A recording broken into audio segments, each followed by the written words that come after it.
For this video, I'll just do some quick pointers about getting ready to sew and actually starting to sew. First thing we need to understand is that when we have fabric, it has a right and a wrong side. The right side is the pretty side. It has the patterns, it's colorful, so that means the back would be the wrong side. 99.9% of the time, we sew with the right sides together. So we put the two good sides facing each other. And I know your brain at first is going to be like, what? That's weird. I can't see my fabric. I know. But when we sew and do our seam, after that we open it up and then the two pretty sides will be on the outside. So right sides together. We always want to put pins in on the side or sides that we are sewing. So we take our pins. First we line up the edges that we're sewing. So for this sample, I'm going to sew the long edge here and maybe the short edge here. So put the sides together, take some pins, push it all the way through the fabric, and then bring it back to the front. I like to do most of the time horizontal pins like this. It doesn't matter, they can be horizontal or vertical as long as you take them out and don't sew over them, because then you could break your needle. I'll put a vertical one in here just so you can see. And then since I'm going this way, I'm going to put one more in on the other side, maybe two more.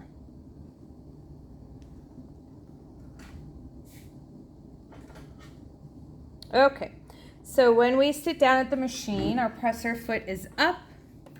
Your directions will have told you your seam allowance. So that means over here on your throat plate or your presser foot, you are looking at the mark for the seam allowance that you are following. So the mark closest to the needle is 1/8. The next one still on the presser foot is 1/4.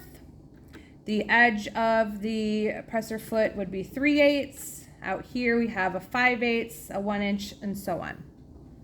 So for this, let's do the edge of the presser foot, which would be like 3/8. So I place my fabric down underneath the presser foot. I need to, have it under there, but I don't want to start. I don't want to start too far on the fabric. I want to be able to start near the edge. Okay, the first thing. Next, I will go ahead and lower my presser foot, because when I'm sewing it needs to be down. When I'm not sewing, it's up. I like to kind of get my needle in the down position when I'm starting by turning the hand wheel just to see where it's going to land. So I'll go ahead and put my needle down by turning the hand wheel towards me. I am on stitch number 1, which is a straight stitch. If it's anything other than that, you'll turn your pattern selector dial to the corresponding number, or you'll change your length and your width button. But for a regular straight stitch, just a 1 and a 2.5, which is the default. So when we start a row of stitching, we are going to go forward 2 stitches by pushing the foot pedal, 1, 2. You have a reverse button right here that you hold and can stitch backwards over those 2 stitches to lock it into place. So I'm going to hold that, 1, 2. Those are your 2 locking reverse stitches. You want to do that at the beginning and the end of your row of stitching. This machine does have a tie-off button. It's a little bit fancier of a machine than many that you might have at home or that you might buy on your own. The tie-off machine will tie a knot when you start to lock the stitch also.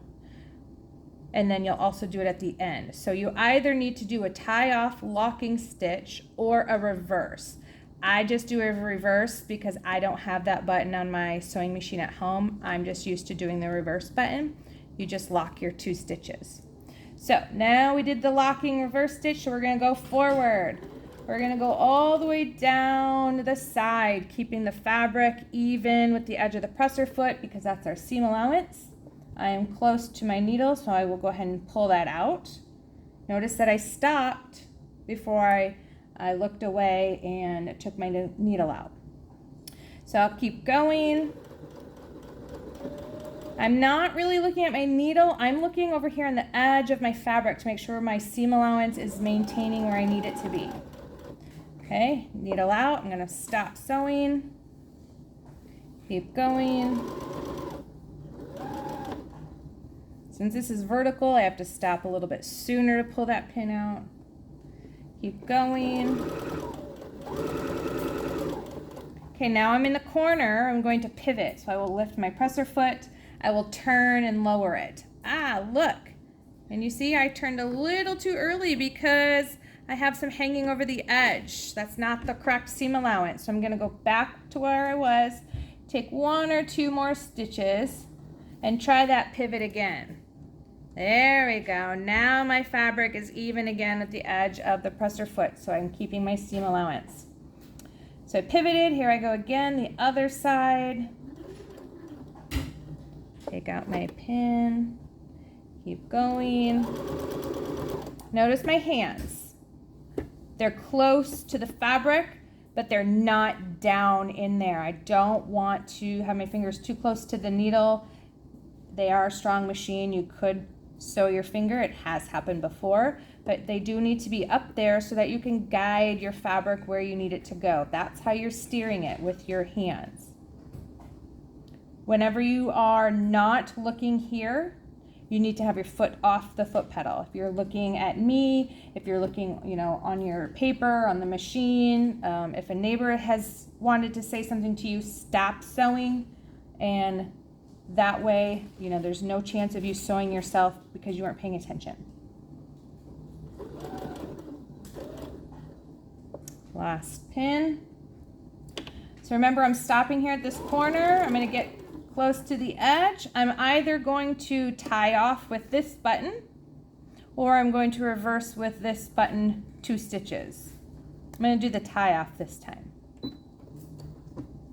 Okay, so that has done a tie off stitch. I will raise my presser foot. I will raise my needle, and here I go. Cut it and done.